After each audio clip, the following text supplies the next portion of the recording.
GST, the evolution of the GST, why we need the GST, what was the requirement to abolish various acts and get one single law into place. So, GST came into the country in the year 2017. What was before it? Before it was an excise duty, it was VAT, it was service tax.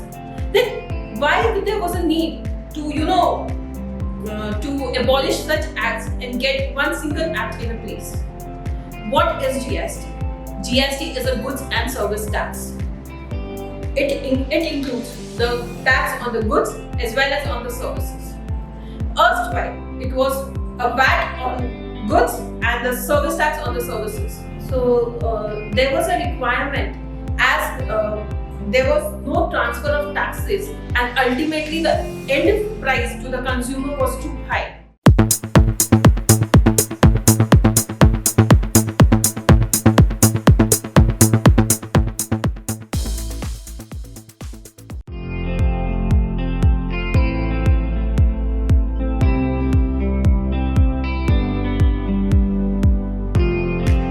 Welcome to chapter 2, types of GST. Now, there would be a question, if GST is a single law, why there is a types? There are the types just to bifurcate the country and the state economy. Because the flow of goods can be within the state, without the state, it could be towards the union territories. Every legislation is different within the country.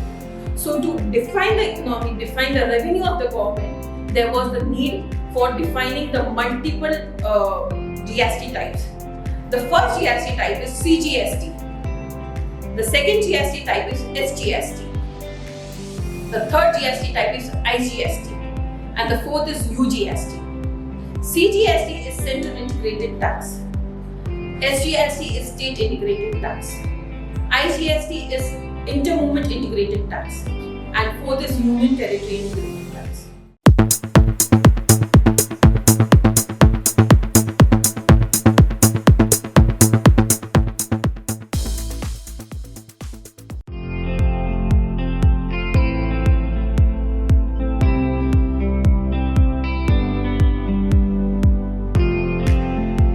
Start the third chapter on applicability of the GST.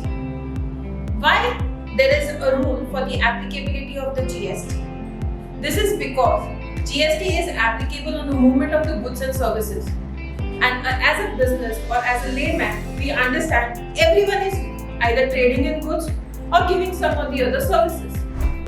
So you might be thinking, if I withdraw a salary, the GST will be applicable to me. No. Hence, the applicability rules were made. Now, for example, GST is the more crux for the applicability is the threshold limit of the turnover. For example, I am a trader of a good. For me, the GST limit of the turnover is 40 lakh rupees. If I cross a turnover of 40 lakh rupees, I need to get myself immediately registered with the GST department or the GST under the GST Act.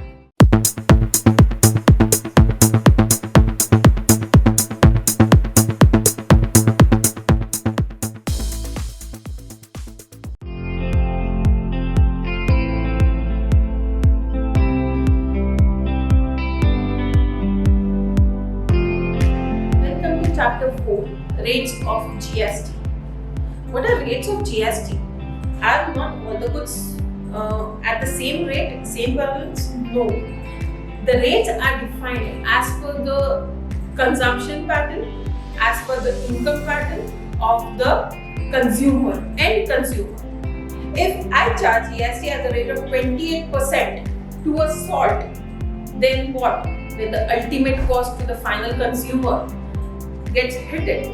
If I charge 28% on the car is not a human consumption, it is not a need, it is a luxury. So for luxury, it is always a higher rate, and for the basic consumption, it is always a lower rate. There are certain goods which are outside the ambit of the GST, which are exempt from GST. There are certain goods which are nil rated. There are certain goods which are charged at the 5%, 12%, 18%, 28% maximum GST rate is capped at the 40%.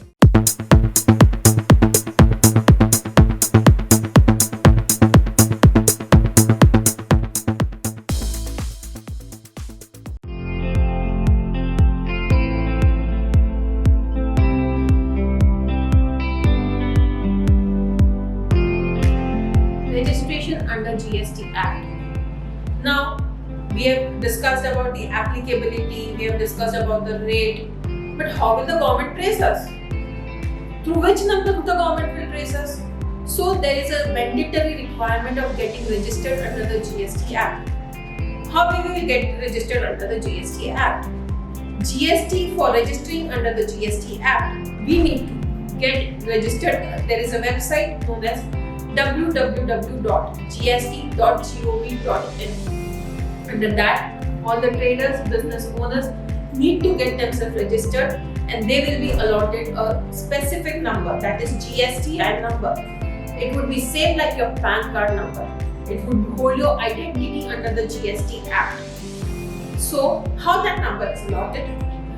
What are the basic requirements to get yourself registered? So, now we start.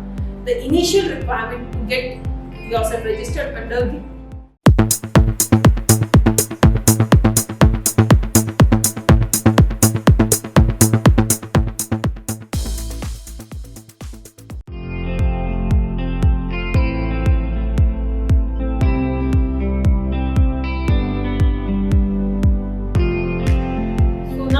forward towards the chapter 6, that is invoicing.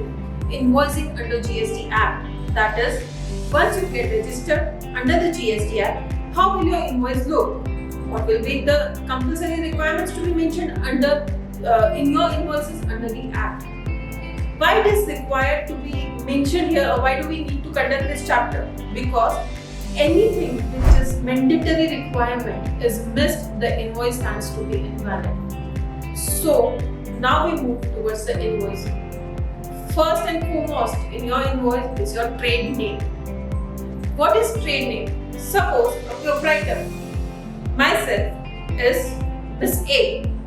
Now, when I get registered under the GST Act as Mrs. A and Associates, then what?